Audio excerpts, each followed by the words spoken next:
সকালে চায়ের কাপে যে ইতিহাস লুকিয়ে আছে, চলুন আজ সেটাই জানা যাক। কাপের এই চা কি শুধুই অভ্যাস, নাকি ১০০ বছরেরও পুরনো এক মার্কেটিংয়ের চাল? শুনলে অবাক হবেন, ১৯০০ সালের আগে কিন্তু এদেশের বেশিরভাগ মানুষই চা খেতেন না। ভাবুন তো, তখন সকাল মানেই ছিল দুধ, ঘোল বা লস্যি, চা একদমই না। তাহলে হঠাৎ করে কি এমন হলো? আচ্ছা, গল্পটা শুরু হচ্ছে ব্রিটিশদের একটা বড় সমস্যা থেকে। আসামের বাগানগুলোয় চা উপচে পড়ছিল, কিন্তু ব্রিটেনে সেই চা কেনার লোক ছিল না।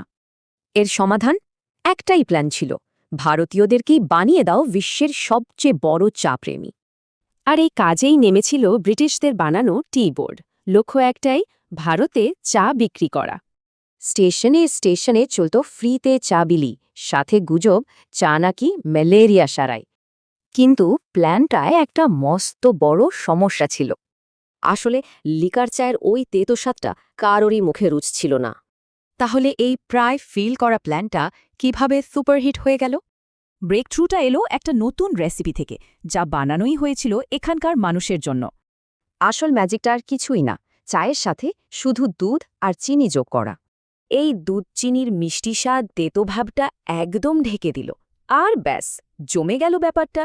আর এই অভ্যাসটা গেঁথে দিতে অফিস কারখানায় চালু হলো টি ব্রেক। একটা সাধারণ মার্কেটিং প্ল্যান দেখতে দেখতে হয়ে উঠল আমাদের সংস্কৃতিরই একটা অংশ।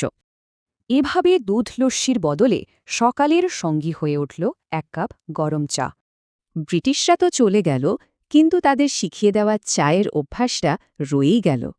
কিন্তু এখন ভাবুন তো, এক কাপ চা ছাড়া কি সত্যি আমাদের সকাল শুরু হয়?